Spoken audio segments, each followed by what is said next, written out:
So the sun is setting, so I better get to this video. Thank you for joining me. So, your child, let's say you find out that your child is smoking pot or having premarital sex or skipping school or doing something else that you do not approve of. They're still your kid. You still love them.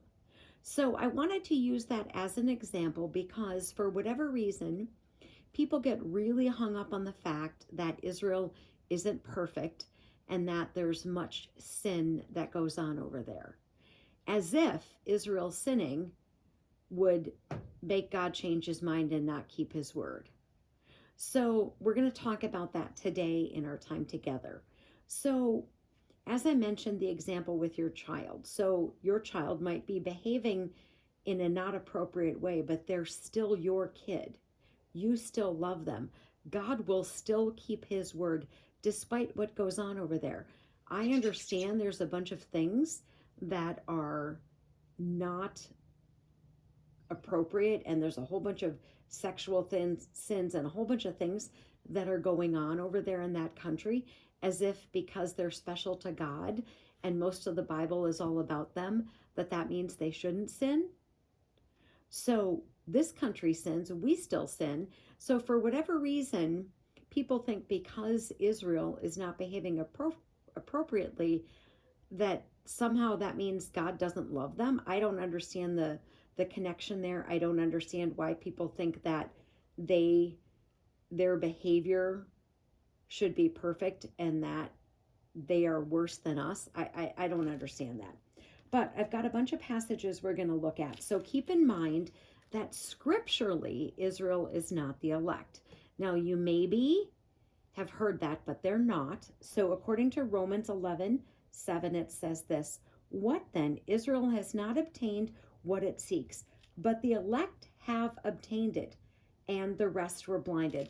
And I think this is referencing to the fact that Israel has turned their back on Messiah, but for anyone who believes in Messiah, that is the elect, because it says we've obtained it, the rest were blinded. We know that for the people of Jewish faith, their eyes are blinded to Messiah. But also in Romans 1:16, here's what it says: "For I'm not ashamed of the gospel of Christ, for it is the power of God to salvation for everyone who believes, for the Jew first and also for the Greek." So they were sent Messiah. They rejected him. It doesn't mean that God isn't going to keep his word. It doesn't mean that what God says isn't going to come to pass. They are special to him. Most of the Bible is all about Israel. And I know for us with our Americanized Christianity, as I like to pen and say, we just somehow forget that the book isn't about us. It's about them. They are special.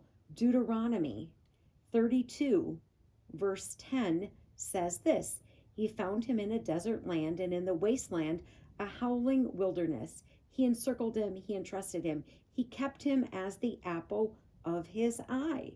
This is when Moses was speaking to the people of Israel. So they're special to him. The whole Bible is about them. And I've got one more here for you in the book of Zechariah. And it says this in chapter 2, in verse 8: "For thus says the Lord of hosts, he sent me after glory to the nations which plunder you. For he who touches you touches the apple of his eye." This is again about Zion and about Jerusalem, about Israel. So just because they are sinners and just because they're doing things that God does not approve of doesn't mean that God doesn't love them. And it doesn't mean that he's like, okay, I'm done with them. That's not the way it works. God will keep his word. He still loves them despite the fact that they're sinners. And he still loves you despite the fact that you're a sinner as well. Armor up, we ride at dawn. May God bless you as always. Have a great day.